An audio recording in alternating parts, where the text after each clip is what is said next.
and God's Spirit hovered over the water. God said, "Let there be light," and there was light.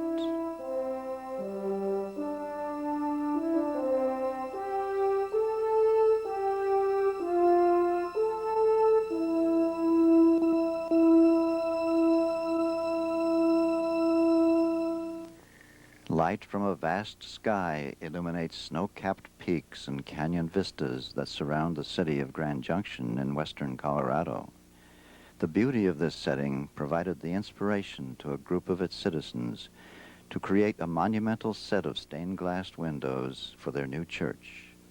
The inception and progress of their effort is our story, a story of resourcefulness, enthusiasm, trust and faith, and mutual commitment to make possible a formidable goal.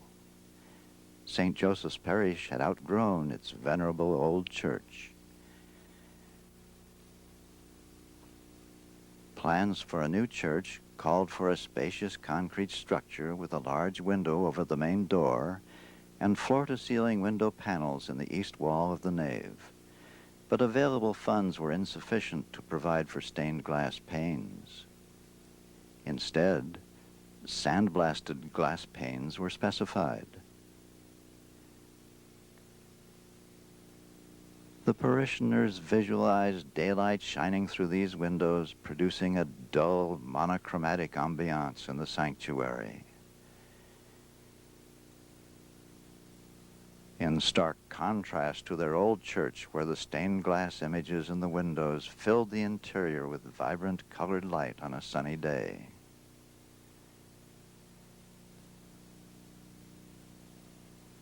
But one parishioner, Bill Anderies, who had practiced stained glass art as an avocation for many years, thought there might be an alternative to the white windows. He examined the plans, and in the light of his experience in designing and fabricating stained glass panels, assessed the magnitude of the job of glazing the new church with stained glass. He concluded that he could train a group of volunteers to work with the glass and lead elements, and that they could design and fabricate the windows themselves. The relatively modest cost of the materials would fit within the building project budget. Bill proposed the idea to the committee. Some were enthusiastic, others skeptical. But they argued the pros and cons of the proposal, and in the end gave approval to proceed with the project. Lofty generalities now had to be translated into a detailed plan to assemble and train a group of volunteer artisans, provide workshop space, settle on themes and designs, order materials, and coordinate the project with the architect and building contractor. Calls went out parish-wide to recruit artists and artisans. The prime qualifications for participation were not demonstrated artistic skills, but rather enthusiasm and commitment. Bill's own enthusiasm was matched by a small initial group of parishioners who volunteered their time, talents, and willingness to learn. There were artists among them who brought ideas and sketches for the design of the great south window over the church door. Their original inspiration had been the rose windows of the great medieval cathedrals, but the window space in their building was rectilinear, not circular. After considering a number of proposals, they agreed on a design that combined rectangular and radial elements. This window was to be a statement of the renewal of all creation in Christ. Hence, the focus of the space was the central symbol of Christianity, a cross, from which streams of brilliant light emanated in all directions to illuminate and renew the world. Father John Costanzo, the pastor, shared the enthusiasm of the group for the project and the design. He named the window the New Creation. These people, who, save one, had never worked with glass, now collectively accepted the challenge to metamorphose this painted sketch into a brilliant window of colored glass more than 25 feet tall.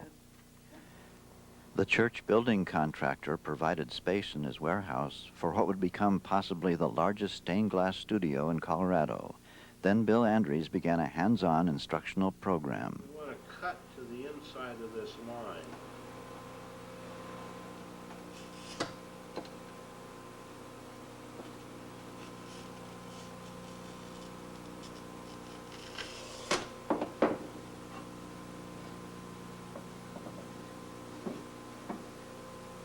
And we use the running pliers on that again.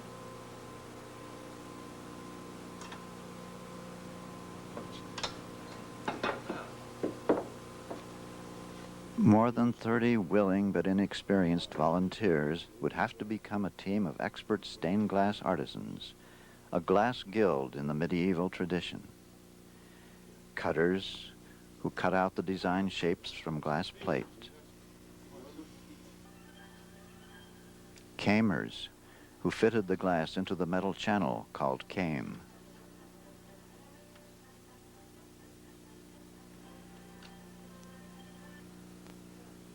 Solderers, who fused together the segments of came in the assembled panel.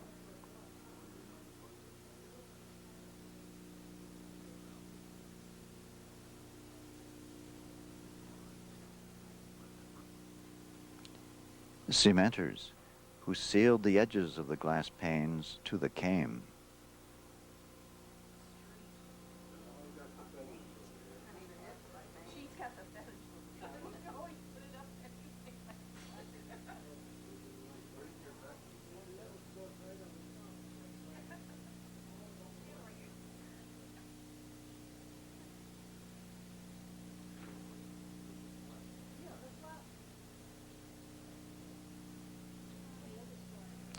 Cleaners, who polished the glass to reveal the full brilliance of its colors.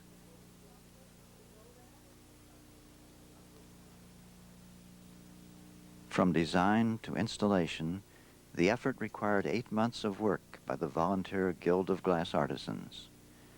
Some workers spent 8-hour days in the shop. Others contributed whatever segments of time they could spare. Nobody counted the hours. They worked as a team, totally committed to bringing the artistic vision to reality.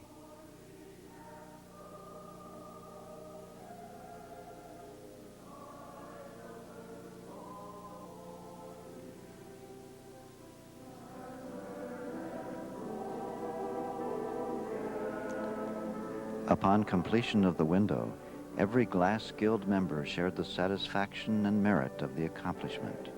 They had combined their talents and their labor to create an extraordinary object of great elegance and striking beauty, a monument for the ages.